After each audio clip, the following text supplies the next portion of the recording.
Belajar Sekolah Sahabat bersama sahabat-sahabat Hope Channel Indonesia hanya di YouTube channel Diskusi Sekolah Sahabat. Jangan lupa subscribe dan nyalakan notifikasinya.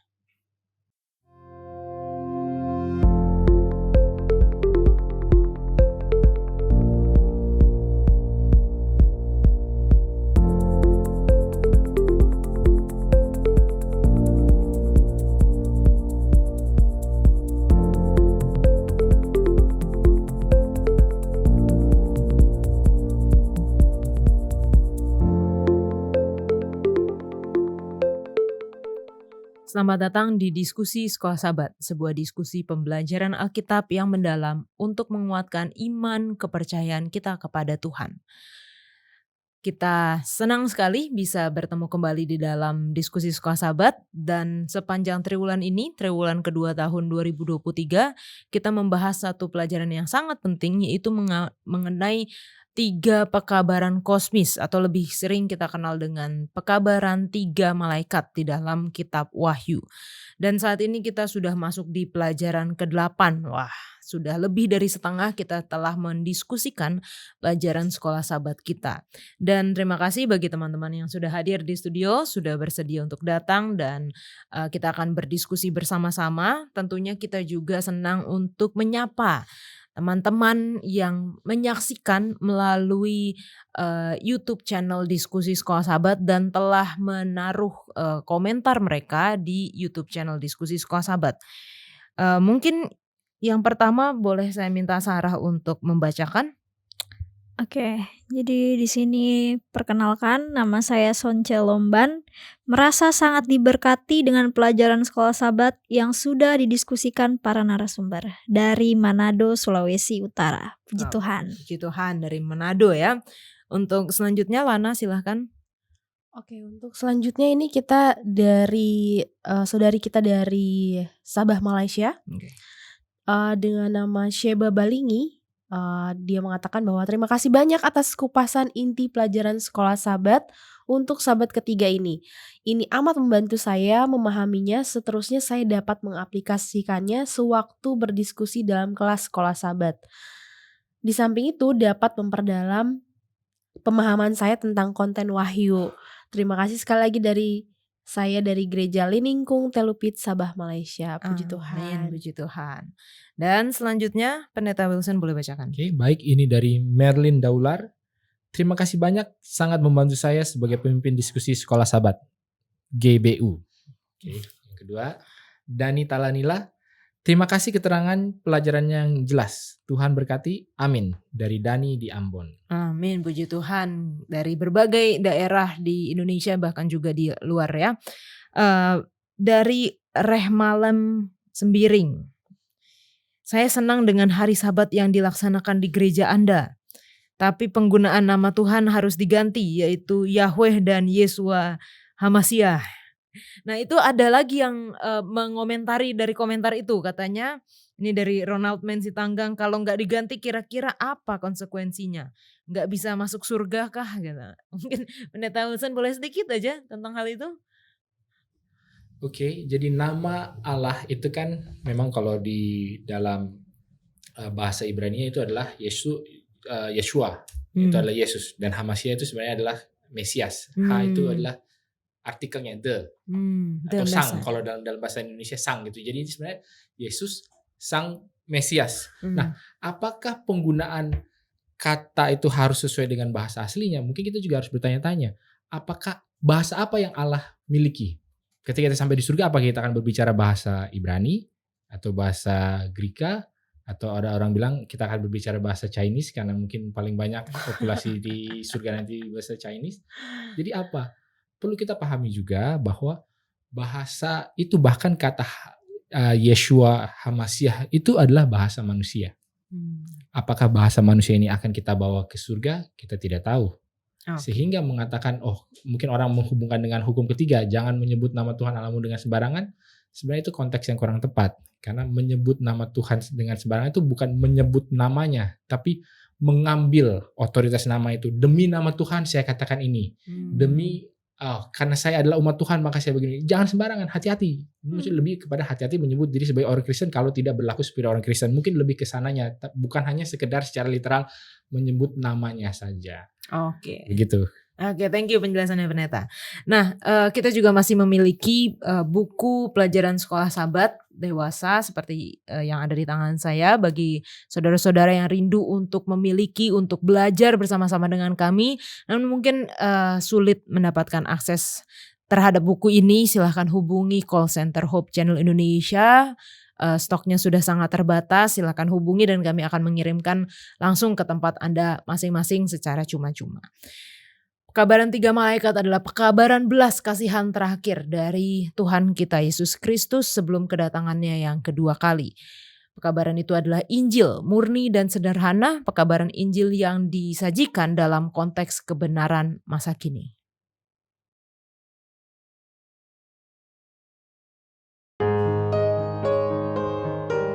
Tahu di Wahyu 14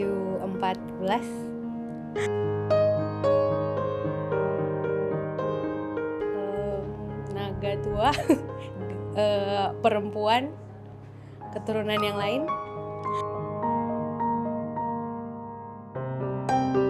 karena kitab Wahyu itu merupakan profesi nubuatan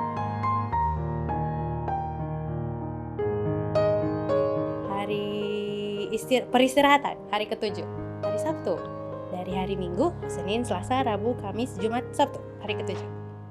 Tahun 1844 adalah penggenapan nubuatan 2300 petang dan pagi dalam Daniel 8 ayat 14, yang juga merupakan hari kekecewaan besar bagi umat Allah yang menunggu kedatangan. Namun Tuhan tidak meninggalkan dunia tanpa kesaksian tentang kebenarannya. Amos 3 ayat 7. Sungguh Tuhan Allah tidak berbuat sesuatu tanpa menyatakan keputusannya kepada hamba-hambanya, para nabi.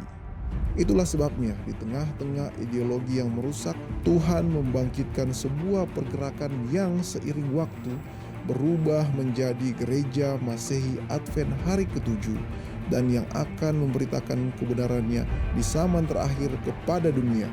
Pekabaran 3 malaikat. Pekabaran yang membuka mata akan pertentangan besar antara Kristus dan setan yang sudah terjadi dari mulanya, bahkan terus berlangsung sampai sekarang. Pekabaran yang mengajarkan bahwa kehidupan berasal dari kekuatan Tuhan Pencipta yang dalam 6 hari menciptakan kehidupan di bumi dan beristirahat pada hari ke-7. Pekabaran yang menegaskan bahwa Tuhan itu ada dan bahwa 10 perintah Allah tetap menjadi standar penghakiman utama Tuhan dan mengikat seluruh umat manusia. Pekabaran belas kasihan yang terakhir bagi umat manusia sebelum kedatangannya yang kedua kali. 3 pekabaran kosmos.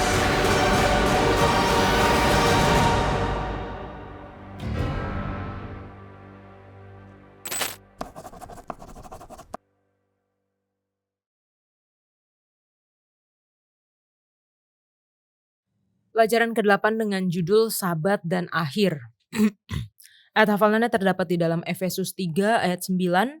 Dan untuk menyatakan apa isinya tugas penyelenggaraan rahasia yang telah berabad-abad tersembunyi di dalam Allah yang menciptakan segala sesuatu. Untuk memulai diskusi kita akan minta Lana untuk buka dalam doa. Baik, mari kita sama-sama berdoa. Bapa kami yang di surga, saat ini kami mengucap syukur pada hari ini kami boleh kembali berkumpul bersama dan juga boleh berdiskusi bersama. Kiranya Kamu mengutus Roh Kudus-Mu ke setiap kami, baik kami yang ada di studio maupun para pendengar di rumah. Kiranya pelajaran ini boleh dapat kami mengerti bersama-sama dan biarlah Roh Kudus-Mu yang menuntun kami Bapa. Terima kasih karena Engkau telah mendengar dan menjawab doa kami. Di dalam nama Yesus kami sudah berdoa, amin. Amin. Oke, pelajaran kita adalah mengenai Sabat. Nah, ini nanti apa hubungannya dengan pekabaran malaikat pertama, itu akan kita diskusikan. Tapi kami telah menanyakan kepada Instagram followers dari Hope Channel Indonesia mengenai hari Sabat. menurut kalian atau kalian tahu nggak kalau hari Sabat itu hari apa? Ada 88% yang menjawab hari Sabtu. 2% mungkin hanya satu orang ya, menjawab hari Jumat. Lalu ada 4% yang menjawab hari Minggu. Dan 6% yang menjawab semua hari sama aja. Jadi nggak ada bedanya. Dan pertanyaan yang selanjutnya yang kita tanyakan adalah menurut kalian penting atau tidak menguduskan hari Sabat? Ini hasilnya di luar dari yang saya bayangkan karena 100% menjawab masih penting banget gitu. Apakah itu Sabatnya hari Jumat, apakah Sabatnya hari Sabtu atau Minggu atau hari Sabat. Semua hari itu sama, tapi bagi mereka masih penting untuk menguduskan hari Sabat. Nah, ketika kita belajar mengenai pelajaran ke-8 ya, hari Sabat dan akhir. Nanti ini apa nih, akhir apa nih? Apakah akhir zaman? Apakah hari Sabat itu masih signifikan bagi zaman kita? Namun di pelajaran hari Minggu judulnya adalah penghakiman, penciptaan, dan akuntabilitas. Di dalam pekabaran malaikat pertama, apa hubungannya gitu antara penghakiman di pekabaran malaikat pertama kan ada saat penghakimannya. Lalu ada mengenai penciptaan yaitu sembahlah Allah yang menciptakan. Tapi apa hubungannya dengan akuntabilitas? Di sini dikatakan dalam pelajaran kita diciptakan dengan kapasitas untuk membuat pilihan moral yang harus dipertanggungjawabkan pada penghakiman. Namun pilihan-pilihan setiap hari memiliki pengaruh baik dari mungkin keturunan, dari keluarga, dari faktor lingkungan, bahkan cacat karakter atau kecenderungan dosa yang dari awal tidak kita pilih. Bagaimana untuk mengatasinya? Dari Sarah dulu deh. Oke. Jadi di sini kan pertanyaannya bagaimana cara mengatasinya. Tapi sebelum itu mungkin aku mau jelaskan sedikit bahwa akuntabilitas itu memiliki arti pertanggungjawaban atau suatu kondisi yang bisa dimintai pertanggungjawaban seperti itu. Jadi bukan hanya Tuhan yang bertanggung jawab untuk manusia, tetapi berlaku sebaliknya. Jadi pilihan yang aku ambil nih bisa aku pertanggungjawabkan gak nih? Seperti itu. Nah, tapi yang perlu diingatkan kembali bahwa manusia juga perlu bertanggung jawab terhadap pilihan hidupnya sendiri. Kayak tadi kan pertanyaannya bagaimana cara mengatasinya, ya cacat karakter dan lain sebagainya. Kalau menurut aku, Tuhan itu kan mengirimkan penolong ya, dalam artian Roh Kudus, mengingatkan.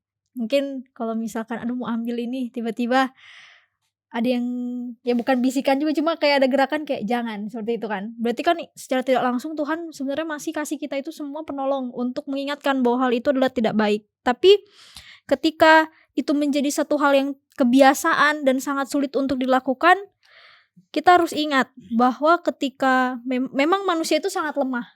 Manusia itu lemah, bahkan manusia itu penuh dengan kekurangan, bahkan juga tidak mampu. Tapi ketika kita mengandalkan Tuhan, kita percaya bahwa Tuhan itu ada, mungkin hal itu gak akan terjadi. Seperti itu. Memang saat ini manusia sudah jatuh ke dalam dosa.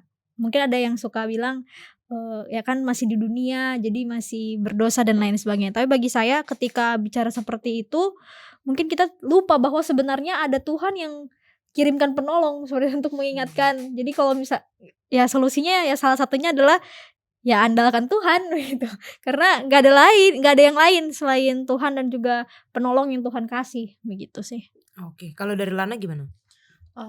Kalau untuk hubungan antara penghakiman dan penciptaan ya, kalau kita mungkin cari tahu penghakiman itu apa sih, buat apa gitu kan. Penghakiman itu kan untuk kita manusia, dan kenapa kita dihakimi, di situ nanti kita kayak dilihat lah seberapa menurutkah kita kepada pencipta kita ya kan. Dan hubungannya dengan penciptaan adalah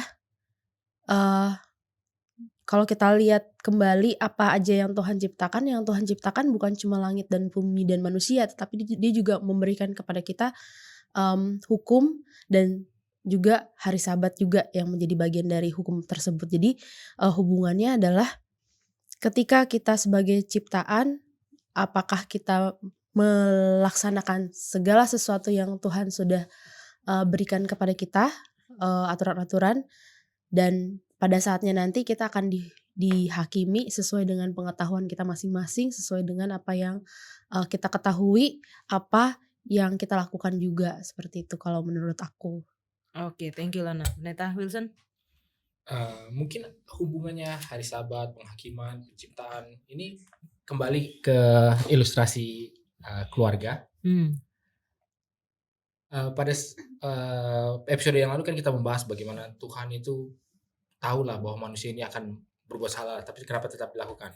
Nah, menyambung pemikiran seperti ini, Tuhan juga tahu bahwa manusia ini akan berbuat salah. Tetapi kesalahan manakah yang paling tidak bisa ditolerir? Kayak contohnya kepada anak saya tahu anak saya ini akan makannya rewel. Saya tahu anak saya ini beresin mainannya kan nggak mau. Saya tahu anak saya ini mungkin kalau yang tengah itu yang udah 3 tahun masih suka ngompol-ngompol padahal harusnya udah lepas pampers. Jadi saya tahu banyak hal yang akan dia lakukan itu salah. Tapi ada nggak satu hal yang kalau dia lakukan itu saya pasti marah besar atau ini yang tidak boleh dilakukan. Saya mau ngambil ilustrasi ini tapi ketika saya pikir belum ada juga sih ya. Tapi mungkin saya terpikir kalau yang dia lakukan yang akan membuat saya tidak bisa tolerir itu adalah kalau mungkin dia menolak otoritas saya atau menolak mengakui saya sebagai orang tua. Atau mungkin seperti itu. Sehingga ketika kita berbicara mengenai soal hukum-hukum yang lain, jangan membunuh, jangan mencuri, jangan apa segala macam, ini adalah suatu hal yang betul itu melanggar hukum Allah. Betul itu ya Tuhan maunya supaya orang tidak membunuh tapi dia membunuh. Betul Tuhan maunya orang itu tidak mencuri tapi dia mencuri. Tetapi hal-hal itu ya oke lah ya itu manusia dan Tuhan punya kasih karunia, itulah gunanya kasih karunia. Tetapi ketika orang memilih untuk tidak mengakui Allah sebagai Allah, inilah yang bisa kita bilang juga sebagai dosa melawan Roh Kudus gitu ya. Roh Kudus bilang, hey ada Allah pencipta. Ini kamu mau menyembah Allah atau tidak? Oke, saya mau menyembah Allah. Oke, nggak apa-apa. Terus saya masih melakukan dosa ya, oke lah. Namanya juga orang itulah proses penyucian kita. Tapi saya sudah mengakui bahwa Tuhan itu Allah. Beda kalau dari awal saya menolak gitu loh. Wah, tidak ada Allah karena tidak ada pencipta.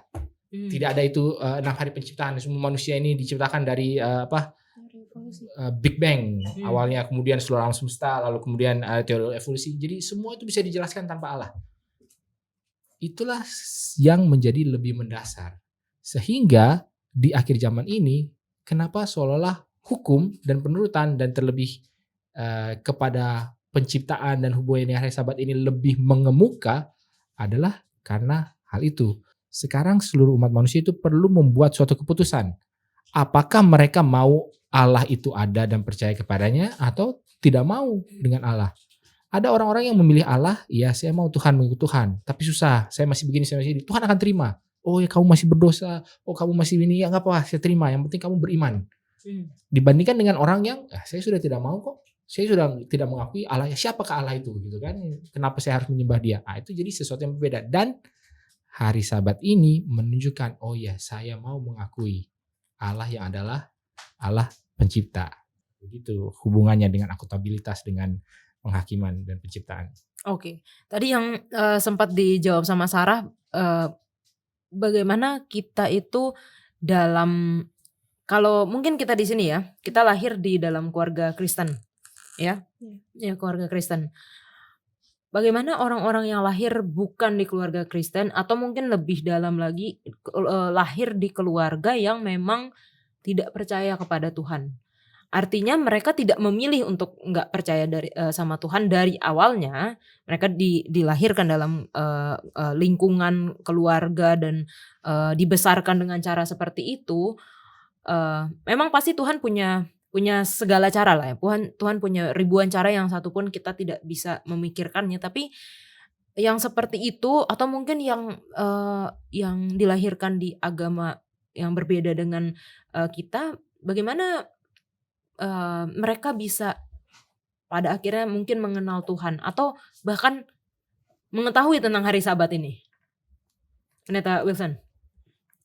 Ya kalau dalam ayat Alkitabnya yang dimana kita bisa menggunakan Alkitab untuk menjawab dan tentunya perlu ditelaah dan dijabarkan lebih lanjut terdapat di dalam Roma 2 ayat 14.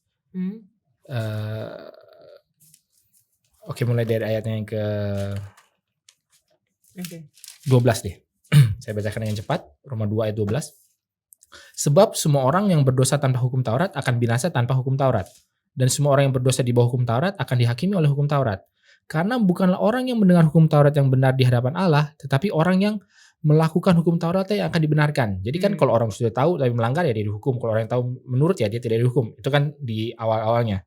Namun, nah ini yang menjadi pertanyaan kita ayat 14. Apabila bangsa-bangsa lain yang tidak memiliki hukum Taurat oleh dorongan diri sendiri melakukan apa yang dituntut hukum Taurat, maka walaupun mereka tidak memiliki hukum Taurat, mereka menjadi hukum Taurat bagi diri mereka sendiri. Sebab dengan itu mereka menunjukkan bahwa isi hukum Taurat ada tertulis di dalam hati mereka dan suara hati mereka turut bersaksi dan pikiran mereka saling menuduh atau saling membela. Jadi maksudnya apa? Ada banyak hal-hal yang betul orang ketika dia bukan dibesarkan di dalam keluarga Kristen atau di dalam keluarga yang beragama, mereka tidak mengetahui, ya kan? Tetapi di sini dikatakan bahwa Tuhan itu memberikan tadi seperti yang sudah disebutkan penolong, ya kan? Ya. Suara Roh Kudus, hati nurani yang mengatakan ya mungkin kalau dia tidak pernah belajar 10 hukum, tapi ketika dia mau melukai orang dia merasa kayaknya kok ada sesuatu yang salah kalau saya melukai orang ini. Ketika saya mau mencuri kok kayaknya kasihan juga orang ini kalau saya curi ya. Terus dia tidak tahu hukum, tapi dia punya perasaan seperti itu. Nah, apakah dia mengikuti suara hatinya? Ya tadi kan dibilang apakah menuduh atau membela, atau kalau bilang kayaknya sepertinya ada orang yang mau menyeberang jalan, nenek-nenek gitu ya, yang klise-klise aja lah. Saya kayaknya sepertinya terdorong untuk membantu dia. Kan dia tidak tahu bahwa kita harus mengasihi manusia sesuai sama seperti kita mengasihi diri sendiri. Dia tidak tahu doktrin-doktrin atau jargon-jargon ini. Tetapi di dalam hati nuraninya dia ada dorongan yang akan menuduh kalau membuat suatu hal yang salah atau akan membela ketika melakukan hal yang benar. Nah, kalau orang melakukan sesuai dengan ini ya itulah disebut sebagai mereka menjadi hukum Taurat bagi diri mereka sendiri. Jadi apakah mereka akan diselamatkan? Itu mungkin pertanyaan lebih jauh yang kita tidak bisa benar-benar jawab secara pasti. Paling tidak ada gambaran bahwa Allah itu bukan Allah yang tidak melihat konteks daripada kehidupan seseorang. Jadi kalau memang dia ada dibesarkan di dalam lingkungan yang tidak tahu, ya mungkin bukan standar ya, tapi mungkin pengukurannya, mungkin KPI-nya, mungkin tolak ukurnya itu berbeda. Jadi bukan berarti dia diturunkan standarnya, tetapi apa yang Allah lihat itu berbeda dengan kepada orang yang mengetahui itu hukum. Yang Allah lihat dan yang Allah nilai dalam tanda kutip itu akan disesuaikan dengan masing-masing keadaan daripada orang. Jadi kalau orang itu dibesarkan di gimana ya Allah mengetahui. Oke, thank you jawabannya pendeta. Nah, kembali lagi mengenai hari Sabat. Kan kita mempelajari konteks pekabaran 3 malaikat. Terutama saat ini kita masih di pekabaran pertama. Apa hubungannya pekabaran pertama itu dengan hari Sabat? Karena memang ada sedikit tentang penciptaan, tapi tidak ada spesifik yang mengatakan kamu harus menguduskan hari Sabat di dalam pekabaran malaikat pertama. Kalau menurut Lana bagaimana? Oke, kalau menurut aku kan di ayat itu dikatakan takutlah akan Allah ya. Nah, wujud dari takut akan Allah itu bukan berarti kayak kita, oh aku takut gitu ya, seolah-olah Tuhan mengerikan gitu. Tetapi di situ lebih ke bagaimana kita menghormati dan menghargai Tuhan. Tanda bahwa kita mengakui Tuhan sebagai Tuhan kita gitu kan. Jadi kenapa bagaimana hubungannya takut akan Allah dengan hari Sabat? Hari Sabat itu adalah satu hari yang bisa kita lihat bahwa itu adalah hari yang khusus memang Tuhan ciptakan gitu. Di antara segala ciptaan-ciptaannya dia menciptakan dan menguduskan ya kan. Kalau kita baca di buku Kejadian dia menguduskan, menspesialkan hari ke-7 itu. Jadi memang ada juga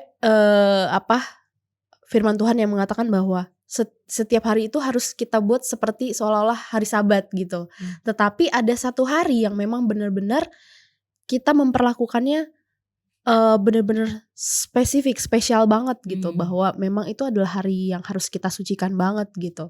Seperti itu. Mungkin itu yang bisa aku tambahkan.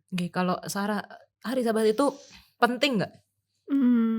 Wajib gak? Oke, kalau bagi aku wajib, penting Wajib, juga penting. gitu. Karena ini aku baca yang di hari Senin, Iya. bahwa itu adalah simbol abadi perhentian kita di dalam Dia. Jadi bagi orang yang menguduskan hari Sabat, ya pastinya akan jawab penting sekali. Karena ini aku ada sedikit mikir juga dari tadi, bahwa kenapa sih harus hari Sabat begitu? Karena bagiku, mungkin bagi orang-orang yang belum mengenal Sabat, oh yang penting kan saya contoh di hari Minggu seperti itu. Yang penting ini kan Sabatnya saya, yang penting saya menguduskan hari Sabat. Tapi ternyata hari itu sangatlah penting dan perlu dalam artian hari yang benar ya. Misalnya kayak kita sekarang ini kan hari Sabat ya hari Sabtu begitu. Dan itu adalah hari yang benar dan juga penting karena penyembahannya yang benar juga kepada Tuhan Sang Pencipta itu. Karena jangan sampai ketika akhir zaman nanti banyak banget Sabat palsu begitu. Jadi kita juga sebagai yang mengaku sebagai umat Kristen, yang mengaku bahwa oh ini kita menguduskan hari Sabat dan lain sebagainya, jangan sampai kita pun masuk di Sabat yang palsu itu. Jadi itu makanya penting sekali untuk menguduskan dan juga ya intinya beribadah di hari Sabat yang Tuhan sudah berikan begitu. Oke. Mungkin kalau mau saya tambahkan, jadi kita perlu memahami mungkin dari penggambaran seperti ini. Sabat itu adalah suatu monumen. Monumen yang menjadi tugu peringatan sebagai tanda kan monumen. Tetapi monumen ini hanyalah berguna, hanyalah ada faedahnya kalau kita tahu monumen ini memperingati momen apa. Yes. Nah, jadi monumen itu harus ada momennya. Monumennya adalah hari Sabat, momennya adalah penciptaan. Nah, di dalam Wahyu 14 ayat 7 dengan jelas dikatakan bahwa sembahlah Allah yang menciptakan langit dan bumi, darat, laut dan semua mata air.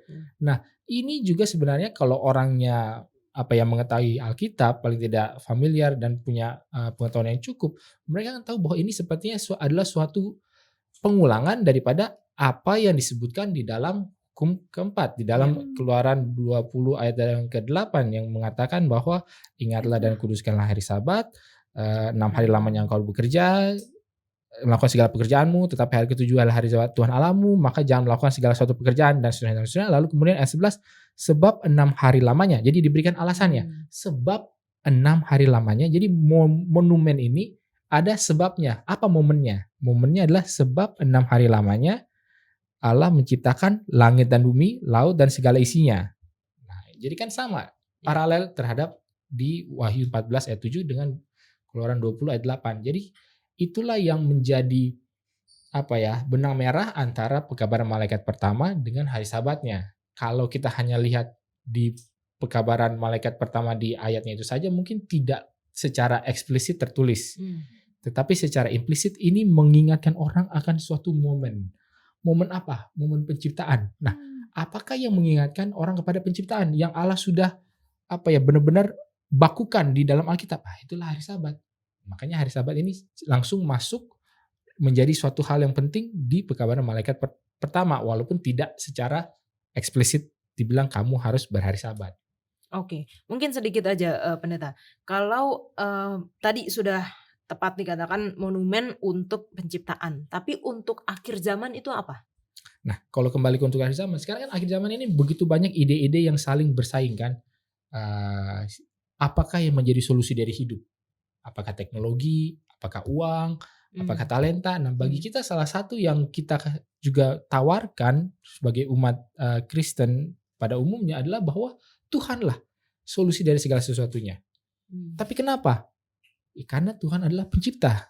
Dan ini adalah sesuatu yang sangat bersaing dengan pemikiran-pemikiran di akhir zaman ini. Karena ada dengan kemajuan teknologi, dengan kemampuan manusia menjelaskan alam, dengan menjelaskan sains. Orang dulu tidak tahu bahwa petir itu datang dari mana, hujan datang dari mana. Sehingga kalau nggak ada hujan sedikit, lalu ada petir menyambar-nyambar, wah ini pasti kuasa ilahi. Akhirnya tapi sekarang kan kita pengetahuan sudah maju, sudah tahu bisa hujan tidak ada hujan, karena ada kelembapan di daerah ini, lalu kemudian apa-apa kita bisa jelaskan, lalu petir ini terjadi karena begini. Jadi tidak ada lagi Tuhan yang perlu menjelaskan segala sesuatu. Jadi inilah yang orang bilang the God of the gap gitulah, Allah daripada celah. Dan sekarang celah daripada apa yang manusia tidak bisa jelaskan. Kalau dulu apapun yang manusia tidak bisa jelaskan, itu Tuhan, itu Allah, itu dewa. Tapi sekarang kan gapnya ini makin lama makin sedikit. ada begitu banyak yang dulu orang tidak pahami, tidak bisa selesaikan, soal wabah, soal apa itu penyakit, soal ya segala macam lah. Sekarang sudah mulai bisa diselesaikan. Tetapi pada saat gap ini seolah-olah semakin kecil, ada satu gap yang tidak bisa manusia itu seberangi, yaitu penciptaan. Dari manakah kita berada? Siapakah kita? Apa tujuan hidup kita? Itu adalah gap yang tidak akan manusia itu bisa jelaskan, seberangi, lewati, lompati kalau tidak memahami siapakah Allah yang adalah pencipta. Makanya inilah pekabaran di zaman akhir. Oke, thank you Pendeta Wilson untuk penjelasannya. Jangan kemana-mana karena kita akan lanjutkan diskusi kita.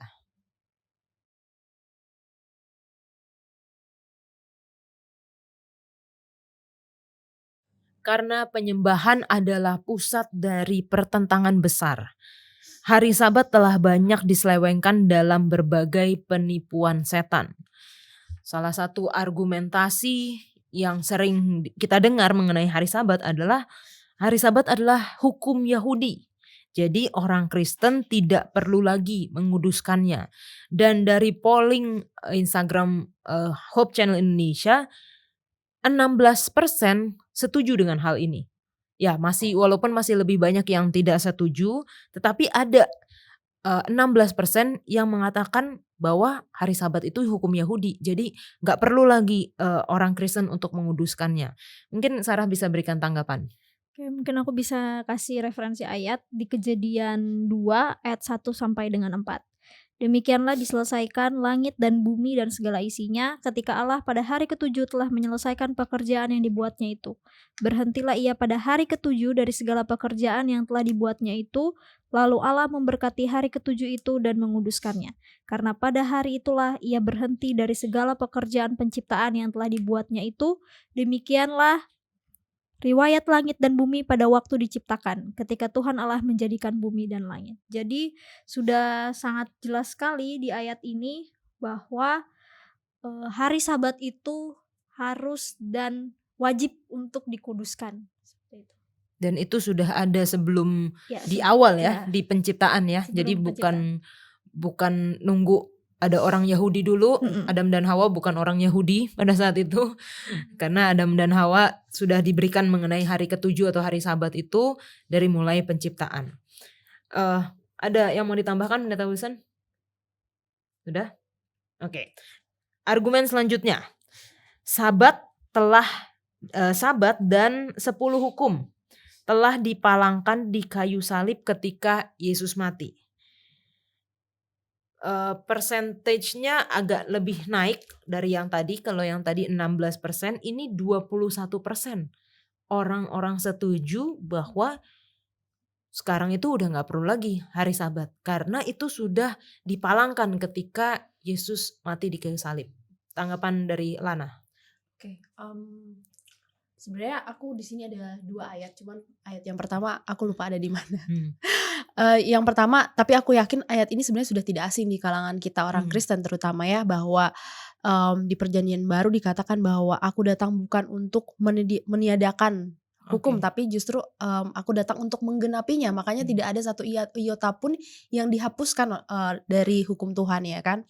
Dan bukti bahwa hari Sabat itu benar-benar tidak dipalangkan sama sekali, justru tetap berlaku sampai kekekalan.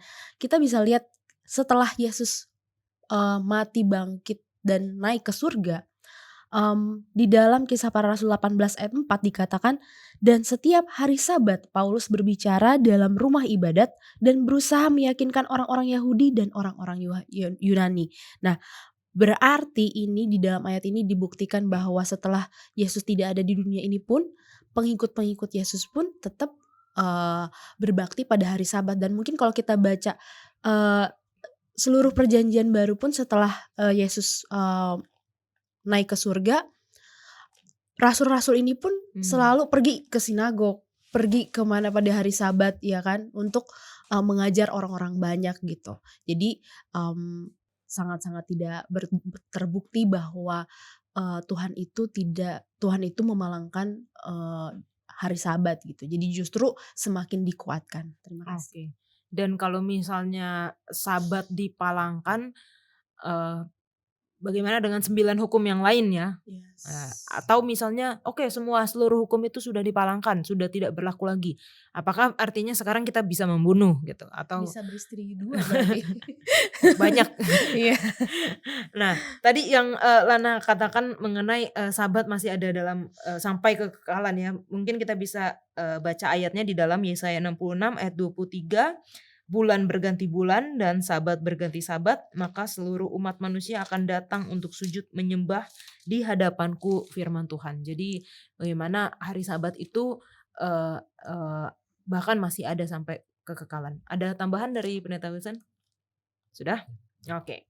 Nah, selanjutnya Sabat adalah hari Minggu. Nah, ini tadi di awal sudah kita tanyakan, menurut kalian Sabat hari apa? Ada yang sudah memilih, tetapi dalam polling ini ada 6% yang setuju bahwa Sabat adalah hari Minggu. Bagaimana apa kata Alkitab, Lana? Oke. Sebelumnya sebenarnya kita juga orang-orang Kristen mengakui kan bahwa Paskah sehari sebelum Yesus meninggal, bahwa itu adalah hari Jumat, ya kan? Jumat Agung. Makanya selalu ada perayaan hari Jumat Agung. Iya. Tapi kalau kita lihat di dalam Lukas 23 ayat 54, di situ dikatakan bahwa hari itu adalah hari persiapan dan Sabat hampir mulai. Oleh karena itu di ayat berikutnya dikatakan perempuan-perempuan yang datang bersama-sama dengan Yesus dari Galilea ikut serta dan mereka melihat kubur itu dan bagaimana mayatnya dibaringkan. Jadi itu poin pertama bahwa Yesus disalibkan pada hari Jumat dan hari Jumat adalah hari persiapan karena besoknya hari Sabat.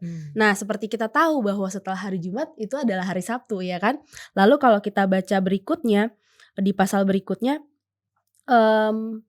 Lukas 23 ayat 56 dikatakan, dan setelah pulang mereka menyediakan rempah-rempah dan minyak mur, dan pada hari Sabat mereka beristirahat menurut hukum Taurat. Jadi jelas berarti kalau kita lihat runtutannya bahwa hari Sabat adalah hari Sabtu, ya kan. Lalu kalau kita mungkin baca yang berikutnya lagi bahwa di Lukas 24-nya ayat 1, tetapi pagi-pagi benar pada hari pertama minggu itu mereka pergi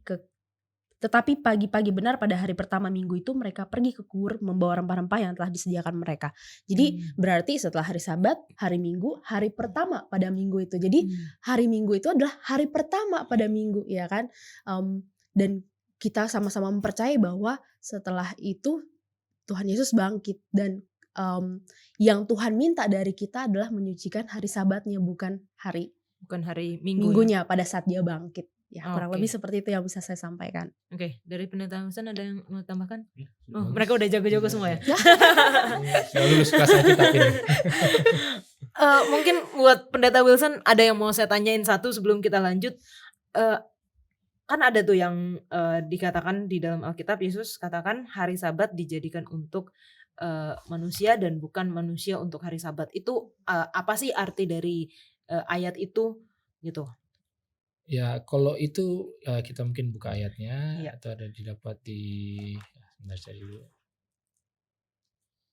Ada terdapat di dalam Markus 2 ayat 27 sampai 28. Oke. Jadi Markus 2 ayat 27 sampai 28 ini kalau kita lihat konteks ketika Yesus menyebutkan hal ini adalah ketika murid-murid sementara sedang berjalan melewati padang ladang gandum lah, Iya. lapar, ini waktu hari Sabat, lapar, lalu mereka mau makan.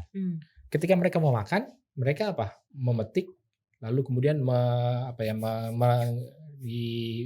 diperas-peras gitulah sehingga bulir-bulir gandumnya itu copot, bisa makan butiran gandumnya. Nah, hal ini dipertanyakan, dipermasalahkan karena ada apa? Ada hukum yang mengatakan hari Sabat itu tidak boleh bekerja. Sedangkan memetik, mengupas ataupun ini kan itu dihitung sebagai pekerjaan. Nah, di dalam konteks inilah Yesus mengatakan hari Sabat ini diciptakan untuk manusia, untuk menjadi berkat, bukan manusia untuk hari Sabat. Jadi sama seperti pada diskusi kita episode yang lalu, apakah Allah menciptakan manusia supaya disembah atau manusia diciptakan Allah supaya menyembah? Jadi kan seperti ini. Begitu juga dengan hari Sabat. Apakah Sabat ini adalah diciptakan hari Sabat supaya manusia itu menguduskan hari Sabat, atau hari Sabat ini diberikan kepada manusia supaya untuk menjadi berkat. Iya. Nah, di dalam hal ini ada begitu banyak peraturan-peraturan tambahan. Jadi bukan saya bilang tidak ada peraturan ya. Peraturannya itu ada, hukumnya itu ada. Tetapi banyak tambahan-tambahan yang dilakukan, yang diberikan kepada umat pada saat itu yang membuat hari Sabat ini menjadi berat. Sehingga bahkan untuk makan pun mereka jadi tidak bisa. Lebih baik kamu tidak makan daripada lebih baik kamu kelaparan dan tidak makan daripada kamu memetik bulir gandum terus makan.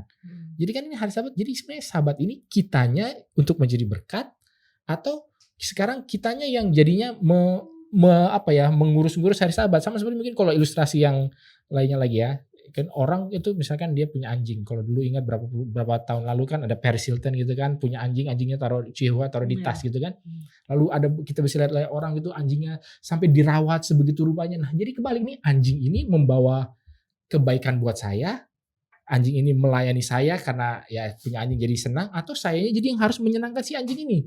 Jadi seperti itu. Jadi bukannya saya menyamakan hari Sabat dengan anjing, tapi maksudnya ilustrasi kita lihat bahwa tujuannya itu jangan sampai terbalik-balik, yang mana yang lebih diprioritaskan. Nah, hari Sabat ketika Allah memberikannya, ketika Allah menciptakannya itu adalah supaya menjadi berkat, menjadi sukacita. Tapi ketika hari Sabat ini dibuat seperti menjadi sesuatu yang berat, memberatkan, itulah konteks daripada kenapa Yesus mengatakan bahwa hari Sabat diciptakan untuk manusia dan bukan manusianya yang diciptakan supaya hari Sabat ini ada yang ngurusin. Bukan begitu, jangan terbalik-balik. Oke, thank you Pendeta Wilson. Nah, kita lanjut lagi. Ada argumen lagi nih yang mengatakan tidak ada bedanya setiap hari. Jadi semua hari itu sama. Jadi kapanpun kamu rayakan hari Sabat boleh. Kapanpun kamu mau pergi ke gereja ya memang boleh gitu. Tapi menguduskan hari apa saja itu boleh. Dan 14% setuju dengan hal itu. Bagaimana tanggapan Sarah? Apa yang Alkitab katakan? Oke, jadi aku ambil di Markus 7 ayat 7 sampai dengan 8. Ya, jadi di sini dikatakan bahwa Markus 7 ayat 7 sampai 8, percuma mereka beribadah kepadaku sedangkan ajaran yang mereka ajarkan ialah perintah manusia. Perintah Allah kamu abaikan untuk berpegang pada adat istiadat manusia. Jadi sudah jelas sekali bahwa ya percuma bilang saya pengikut Kristus, saya beribadah kepada Kristus, tapi ajaran yang dia pakai itu adalah ajaran manusia, atau mungkin bahasa sekarangnya ya turun-temurun begitu kan. Padahal juga di Alkitab juga di Keluaran 20 ayat 8 itu udah jelas bahwa kita diingatkan untuk ingatlah dan kuduskanlah hari Sabat. Dan tadi yang sudah dijelaskan juga oleh Lana bahwa hari Sabat itu adalah hari Sabtu, karena orang taunya hari Minggu itu ya hari ketujuh gitu kan. Padahal di Alkitab juga dibilang hari pertama minggu itu sudah sangat jelas sekali bahwa hari Minggu hari pertama dan hari ketujuhnya adalah hari Sabat. Oke. Mungkin tambahan untuk hal itu ya, argumen seperti itu adalah argumen yang sudah pernah dipakai juga ketika iblis mencobai Hawa. Allah bilang semua pohon dalam taman ini boleh kamu makan kecuali yang satu ini. Lalu datanglah setan, dia bilang apa? Bukankah Allah telah berfirman bahwa semua yang ini gak boleh kamu makan, kamu cuma boleh makan yang satu ini. Jadi kan diputar-putar, ya kan? Apa yang Allah sudah firmankan lalu dibilang enggak kok, sama aja. Allah bilang jangan makan yang ini, boleh makan yang lain, tapi setan datang mencoba untuk membingungkan. Enggak, justru yang lain yang gak boleh dimakan. Nah, sama juga Allah sudah mengatakan bahwa ada suatu hari peringatan. Dan peringatan ini bukan suatu hal yang main-main gitu loh. Hari ulang minggu atau hari peringatan penciptaan, bukan hari kelahiran seseorang, tetapi hari kelahiran dunia, alam semesta. Nah, terus kita mau ganti menjadi hari lain. Atas dasar apa? Dan inilah mengapa penyembahan yang benar dan penyembahan yang palsu. Siapa yang mau kita dengar? Apakah kita mau mendengar Allah atau tidak? Dan ini juga ada hubungannya dengan, kalau lebih panjang lagi, dengan pembenaran oleh iman. Iman saya ini kepada siapa? Kalau kepada Allah, ya saya mengikuti apa yang Allah bilang. Di hari Sabat ini ada berkat, ada istirahat, menjadi satu tanda. Atau iman saya kepada udahlah apa yang saya anggap baik saja. Kayaknya lebih convenient, lebih enak buat saya kalau saya beribadahnya hari Kamis, kebetulan itu lagi waktu kosong saya banyak. Nah, gitu kan. Atau kalau orang kerja di salon, hari Sabtu Minggu tuh rame, biasanya Senin yang libur kan, ya udahlah hari Sabat saya hari Senin aja gitu kan, kalau kebetulan nih pekerjanya tukang potong rambut di salon, kan tidak begitu. Jadi kepada siapakah kita mau meletakkan iman percaya kita, mungkin begitu. Oke, thank you. Nah, ada satu lagi nih yang terakhir, tapi kita akan lanjutkan setelah yang satu ini.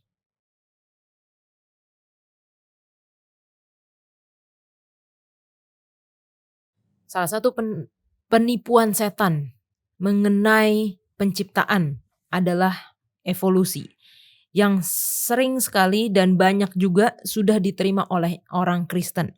Mengatakan bahwa penciptaan dan evolusi dua-duanya bisa berjalan bersamaan, yaitu bahwa dunia diciptakan bukan dalam 6 hari literal, tetapi dalam jangka waktu yang panjang, atau 6 hari tapi itu simbol, seperti nubuatan 1 hari merupakan 1 tahun, maka 6 hari itu adalah 6.000 tahun, seperti itu, atau 6 tahun, ya kira-kira begitulah.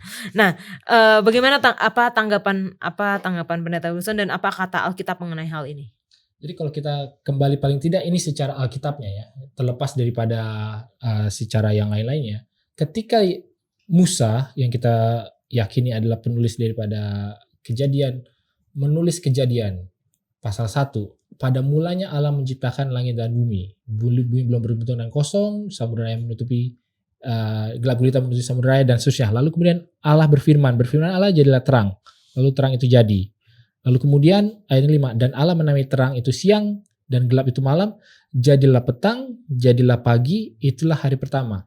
Nah, di dalam kita mengerti jadilah petang dan jadilah pagi, itulah hari pertama, di sini tidak ada suatu indikasi apapun yang menyatakan bahwa ini adalah suatu kiasan, bahwa ini adalah sesuatu yang bersifat profetik atau bersifat pembuatan sehingga bisa diinterpretasikan ulang. Tidak ada hal-hal yang menafsirkan hal ini sebagai suatu kiasan saja. Nah, ini perlu dipahami, paling tidak Musa ketika menuliskan bermaksud menuliskan bahwa ini adalah 1 hari secara literal. Nah, terlepas daripada itu tidak mungkin, secara saintis itu tidak bisa dibuktikan, itu permasalahan yang terpisah. Jadi kita harus pisahkan paling tidak Alkitabnya dengan masalah sainsnya. Jadi kalau kita dari sisi Alkitabnya itu jelas harinya itu adalah hari literal. Paling tidak Musa mengatakan hal itu secara literal, memaksudkan itu sebagai literal 1 hari.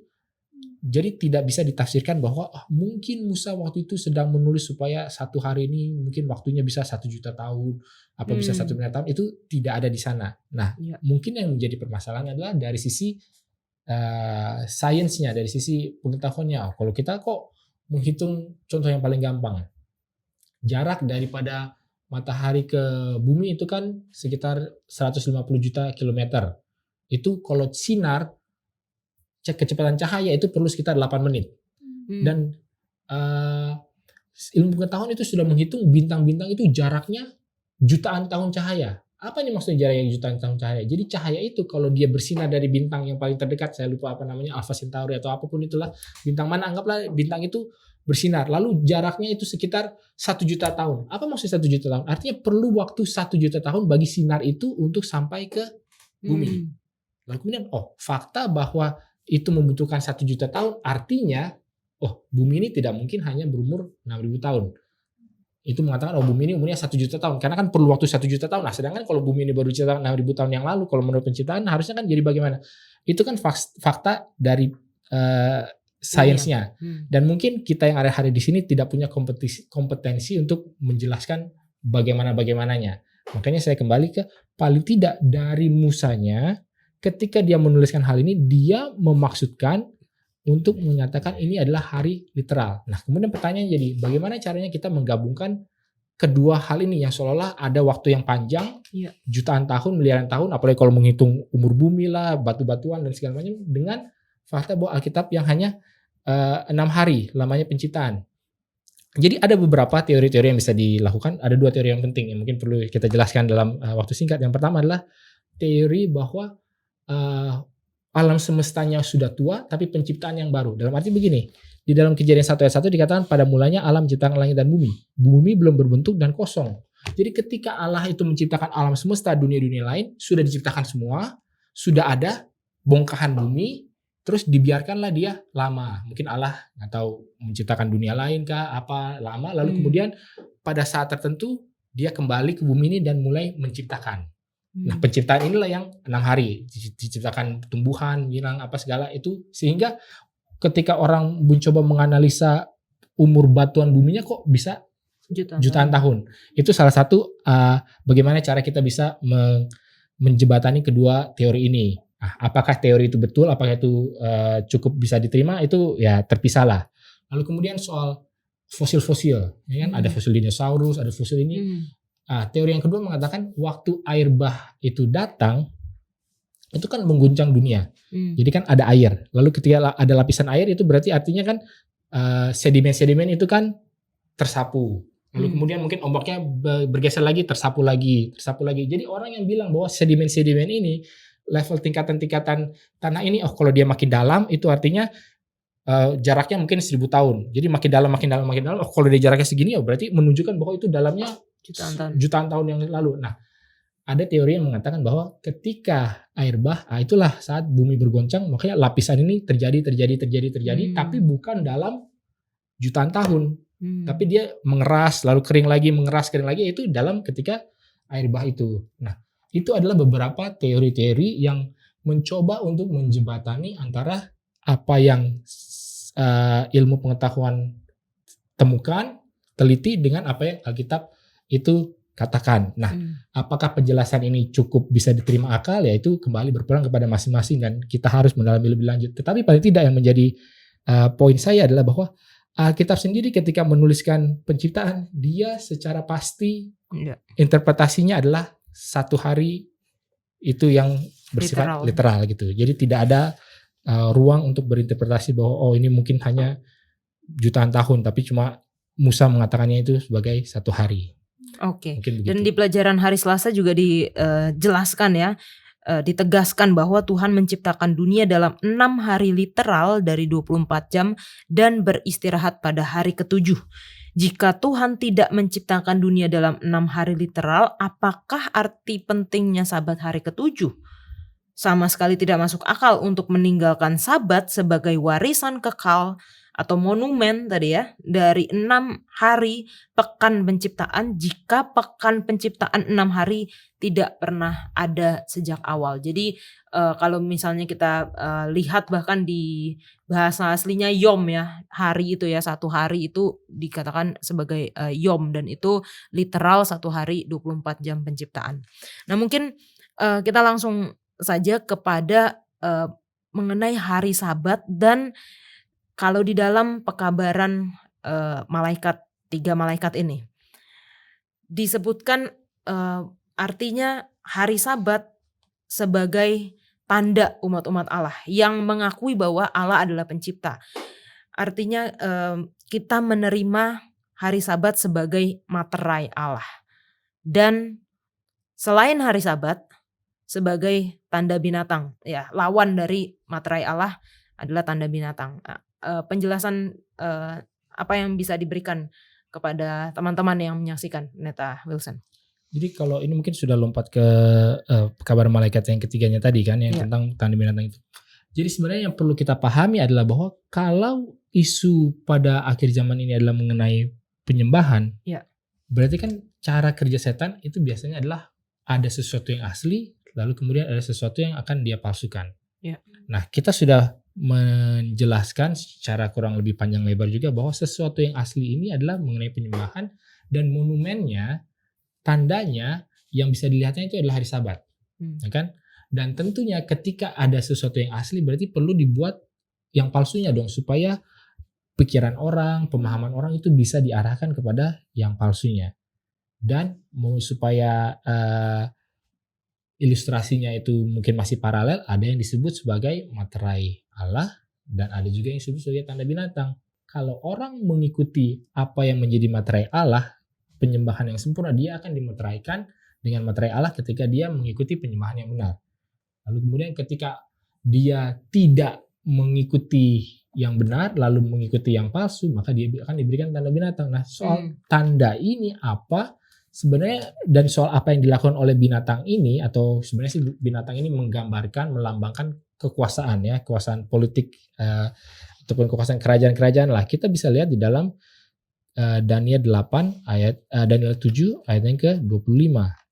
Jadi soal waktu, soal hukum ini memang akan digoyang dan akan diubah-ubah, ya kan? Nah, di Daniel 7 ini berbicara mengenai ini pembahasan terpisah ya, tetapi di dalam visi, di dalam penglihatan yang Daniel lihat, ada binatang yang keluar dari air, apa dan seterusnya, adalah nih binatang ini yang terakhir keluar, yang mengerikan, bertanduk 10 lalu segala macam, lalu kemudian ada tanduk yang rontok apa segala, lalu kemudian adalah satu tanduk yang muncul yang melambangkan kerajaan dan dia melakukan hal ini.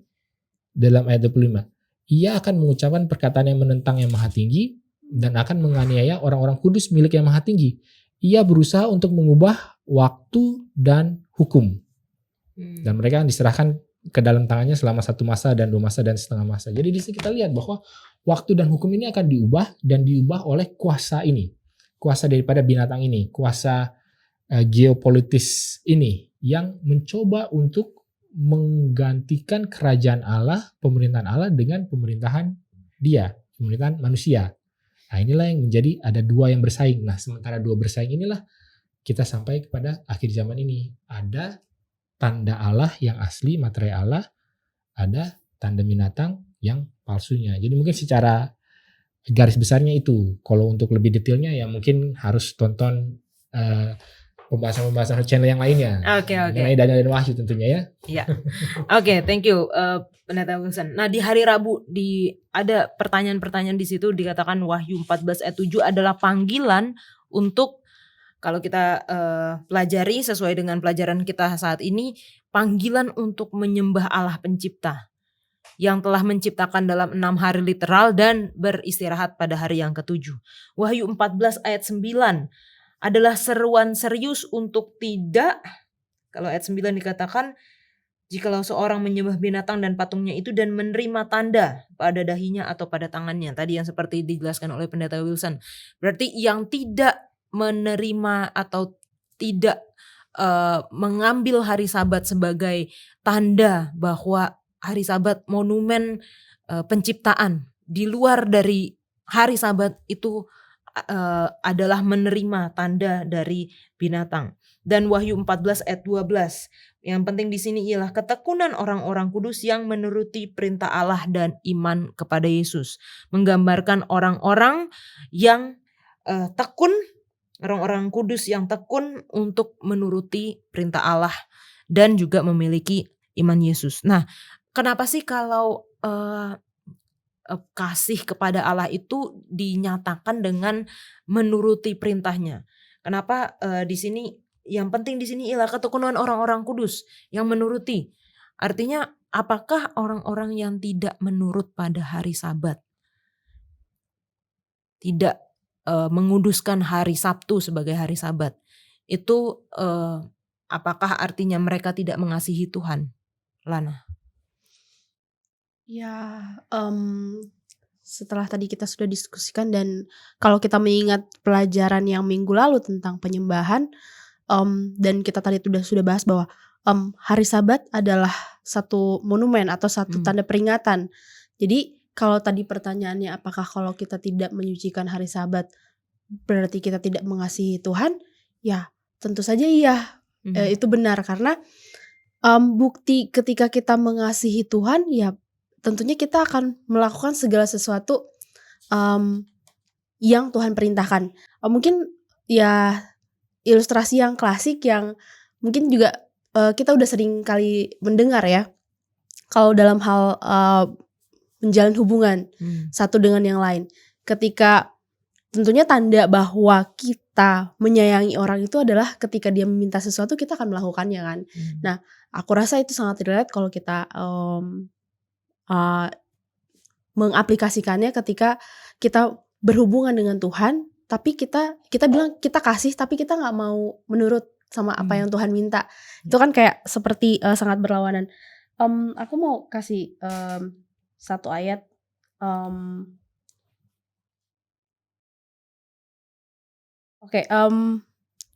Di dalam Yohanes 14 ayat 15 dikatakan, "Jikalau kamu mengasihi aku, kamu akan menuruti segala perintahku." Jadi itu satu ayat yang cukup jelas menguatkan bahwa ketika kita mengasihi Tuhan, kita harus mengikuti hukum Tuhan. Kalau kita bilang kita mengasihi tapi tidak menuruti hukum Tuhan, itu berarti kita tidak mengasihi Tuhan tentunya.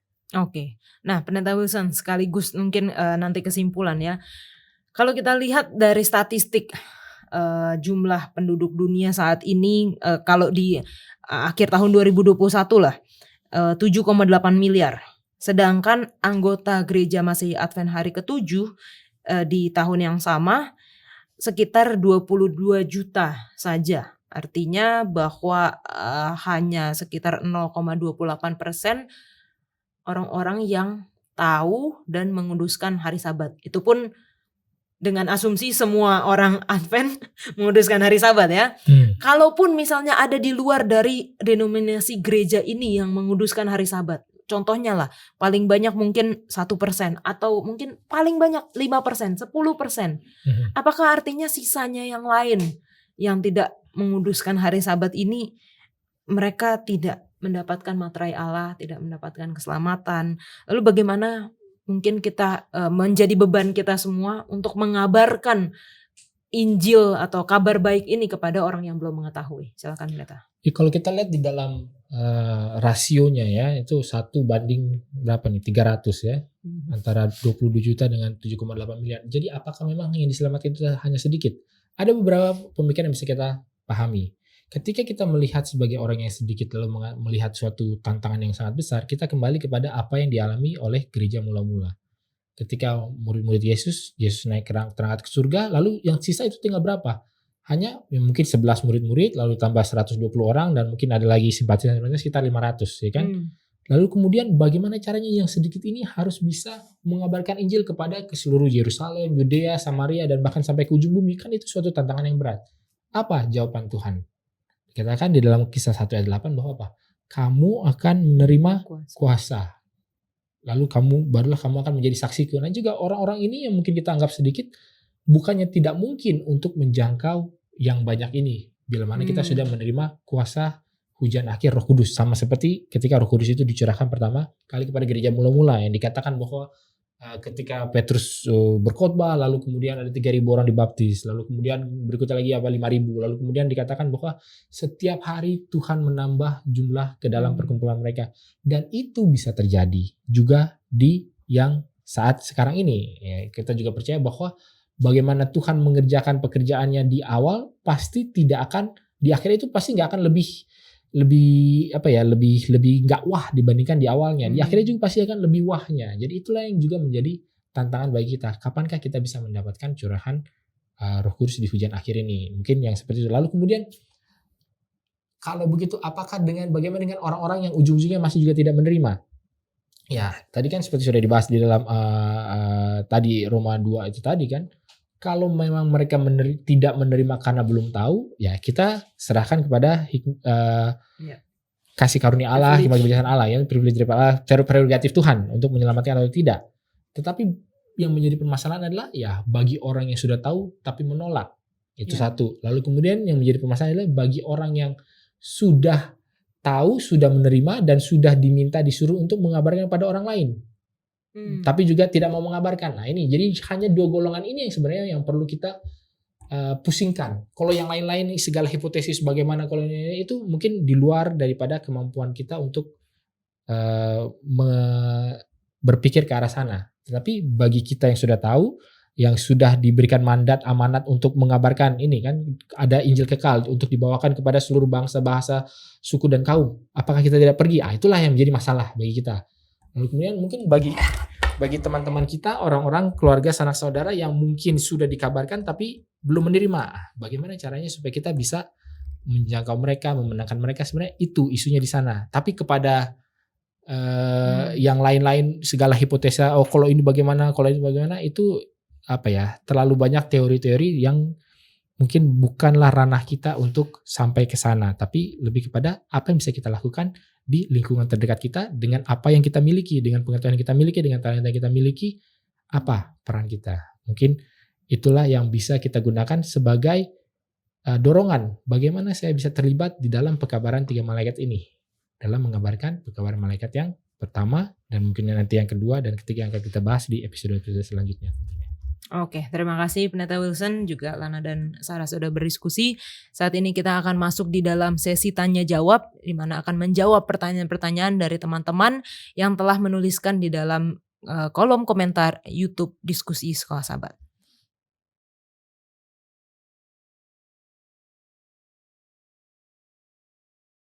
Oke, saat ini kita sudah masuk di dalam sesi tanya jawab dari Diskusi Sekolah Sahabat dan sudah hadir Pendeta Hezky yang akan menjawab pertanyaan dari teman-teman yang telah menuliskan di kolom komentar YouTube Diskusi Sekolah Sahabat. Pertanyaan yang pertama, Pendeta, dari Manuel Mamangke. Apakah hubungan pembenaran oleh iman dengan pekabaran 3 malaikat? Apakah hubungan pembenaran oleh iman ya, betul. dan pekabaran 3 malaikat. Ini saya perlu pelan-pelan ngomongnya biasanya. Kita percaya kan, kita gereja kita, saya pribadi mempercayai bahwa kita ini dibenarkan oleh iman.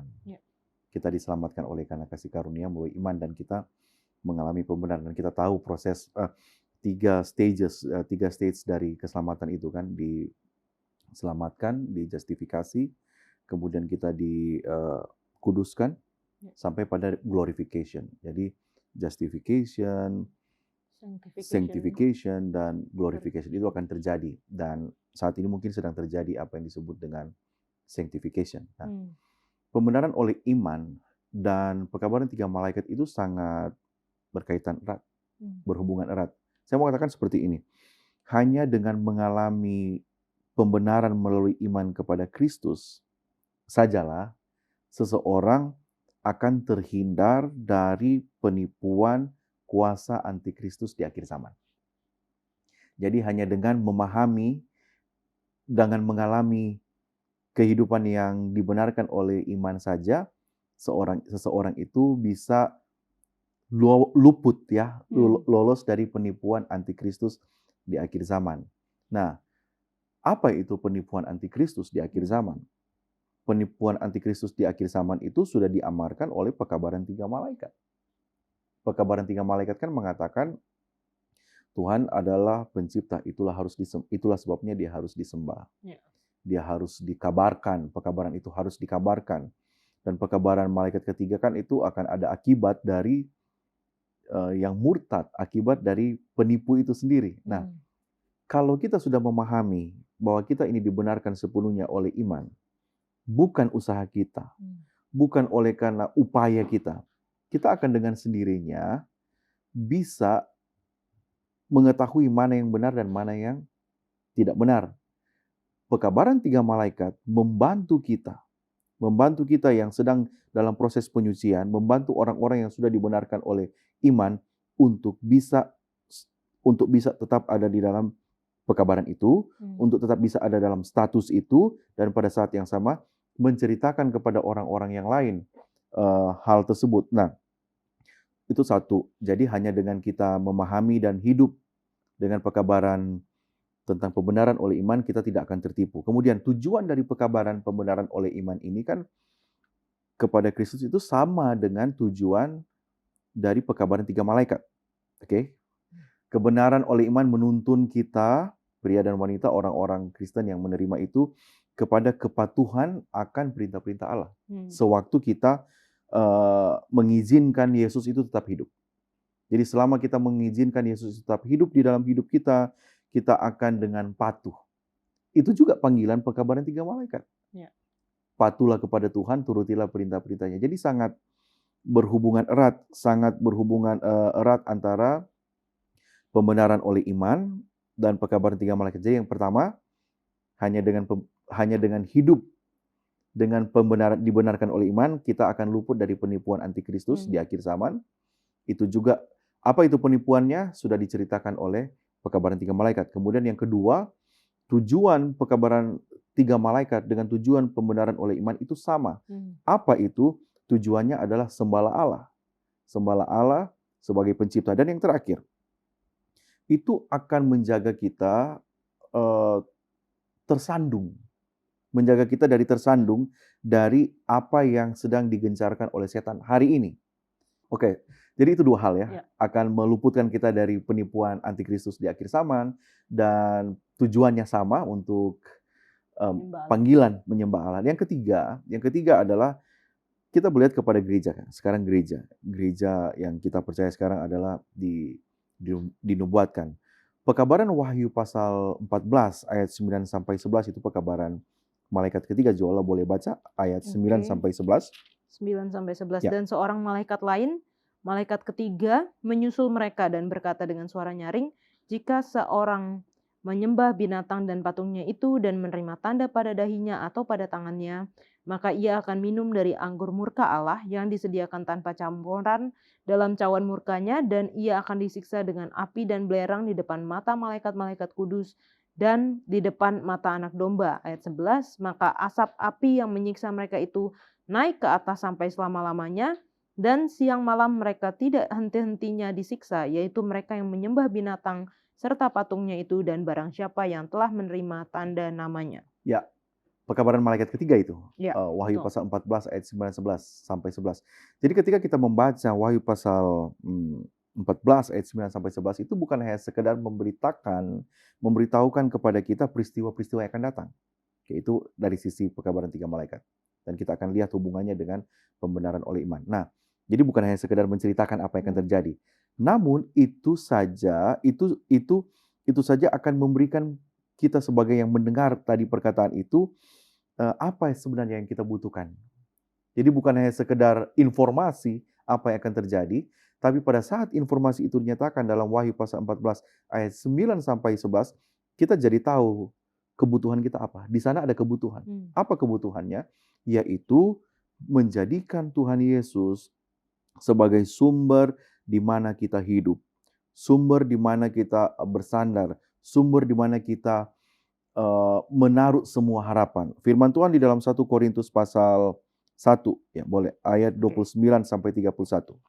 1 Korintus 1 ayat 29 sampai 31. 29 sampai 31, Ya. supaya jangan ada seorang manusia pun yang memegahkan diri di hadapan Allah.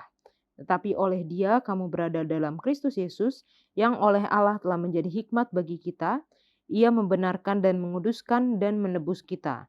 Karena itu seperti ada tertulis, barang siapa yang bermegah, hendaklah ia bermegah di dalam Tuhan. Terima kasih Yola. Ada frase yang enak sekali yang saya mau tekankan. Yesus Kristus menjadi bagi kita hikmat dari Allah. Hikmat dari Allah itu wujud dinyatakan di dalam kebenaran, pengudusan dan penebusan. Itu tiga hal itu. Ya. Dan ini juga yang dinyatakan oleh baik pekabaran tiga malaikat maupun pekabaran pembenaran oleh iman. Pekabaran tiga malaikat kan tadi lebih khusus malaikat ketiga mengatakan akan ada murka, akan ada kehancuran. Nah, pekabaran pembenaran oleh iman menyatakan kita yang dibenarkan oleh iman menerima pembenaran, pengudusan dan penebusan dari Yesus yang sudah menjelma menjadi hikmat dari Allah, yang merupakan hikmat dari Allah itu akan benar-benar luput dari masalah. Jadi bukan hanya luput dari tipuan, yang pertama, tujuannya sama, panggilan untuk menyembah Allah sebagai pencipta, dan yang ketiga, luput dari kematian kekal. Luput dari hidup kekal. Panggilan pembenaran oleh iman itu panggilan kepada Christ is our Savior. Dialah satu-satunya jalan. Pembenaran oleh iman, demikian juga dengan pekabaran tiga malaikat mengatakan bahwa Kristus Yesuslah satu-satunya jalan. Jadi luput dari tipuan, luput dari maut. Oke. Sama. Oke, thank you Pendeta. Ya. Nah, ini pertanyaan yang selanjutnya Pendeta. Dari dia tidak mau disebutkan namanya. Oke. Katanya seperti di pengadilan, kalau orang benar tidak perlu takut penghakiman karena mereka tahu dan yakin mereka benar. Nah, kalau kita kan manusia yang berdosa, walaupun Yesus mati untuk kita, kita masih sering jatuh dalam dosa juga. Bagaimana mungkin orang berdosa menganggap penghakiman adalah kabar baik? Penghakiman adalah kabar baik. Bagaimana orang berdosa ya. Jadi kalau orang benar menurut dia itu kabar baik akan diselamatkan ya. Lukas pasal 21, Matius pasal 24 mengatakan kalau sudah lihat tanda-tanda itu, lift up your head, your redemption draweth nigh. Bagaimana dengan orang berdosa yang seringkali jatuh katanya. Saya lagi cari ayat firman Tuhan yang mengatakan jatuh tidak sampai tergeletak. Ada nggak firman Tuhan orang benar itu jatuh tapi dia tidak sampai tergeletak. Ini boleh juga ya menjadi perhatian bagi kita nanti sebentar Oke, Mazmur 37 ayat 24. Boleh Yola baca Mazmur 37 ayat mulai ayat 23. 23. Ya. Tuhan menetapkan langkah-langkah orang yang hidupnya berkenan kepadanya.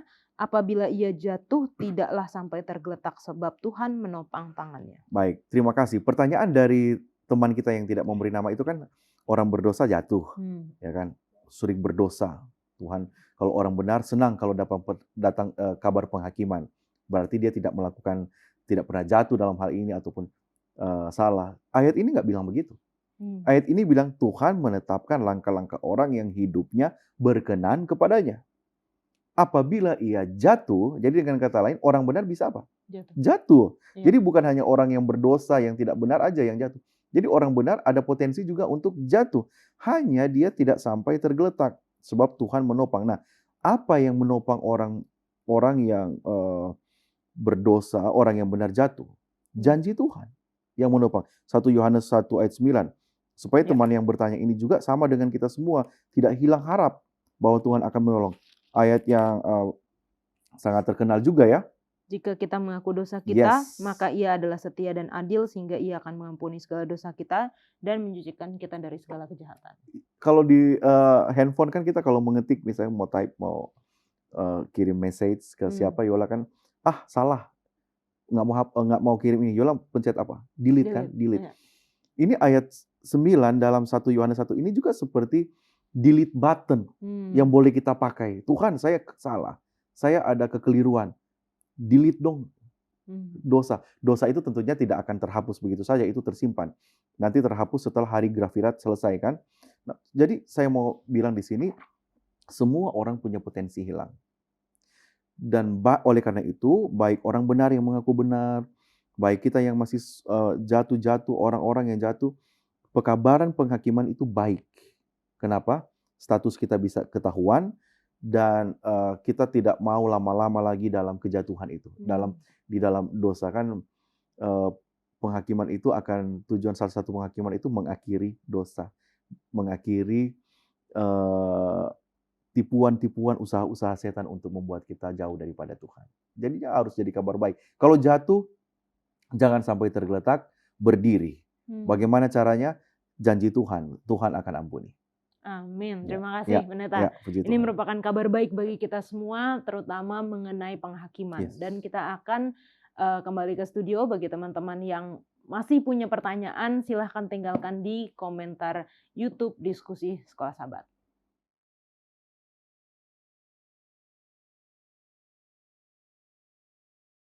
Baik, untuk menutup diskusi kita akan sama-sama berdoa dipimpin oleh Pendeta Wilson. Baiklah, kita satu dalam doa. Ya Tuhan, Allah Bapa kami yang berada dalam kerajaan surga, kami bersyukur ya Tuhan atas kesempatan di mana kami kembali boleh berdiskusi bersama-sama mempelajari firman-Mu di dalam diskusi sekolah sahabat kami. Dan kami sudah mempelajari mengenai hari Sabat dan mengenai zaman akhir ini. Biarlah kiranya kami boleh mendapatkan terang, boleh mendapatkan hikmat kebijaksanaan ya Tuhan, dan kami boleh mengubah kehidupan kami sesuai dengan apa yang kami sudah pelajari dan boleh menerapkannya dalam kehidupan kami. Ajarlah kami untuk selalu boleh menjadi terang dan saksi-Mu bagi lingkungan kami, keluarga, teman-teman yang terdekat bagi kami, dan biarlah pekabaran ini boleh menjadi pekabaran kabar baik Injil yang kekal yang boleh kami sampaikan kepada orang-orang lain. Dan menjadi dalam harapan kami, dalam nama Yesus kami berdoa. Amin. Amin. Sembahlah Allah yang telah menjadikan langit dan bumi dan laut dan semua mata air dalam 6 hari dan telah beristirahat di hari ke-7, hari Sabat. Kecuali seseorang belajar bagaimana menikmati rasa Sabat, seseorang tidak akan dapat menikmati rasa kekekalan di dunia yang akan datang. Kita akan belajar di episode selanjutnya. Tuhan Yesus memberkati.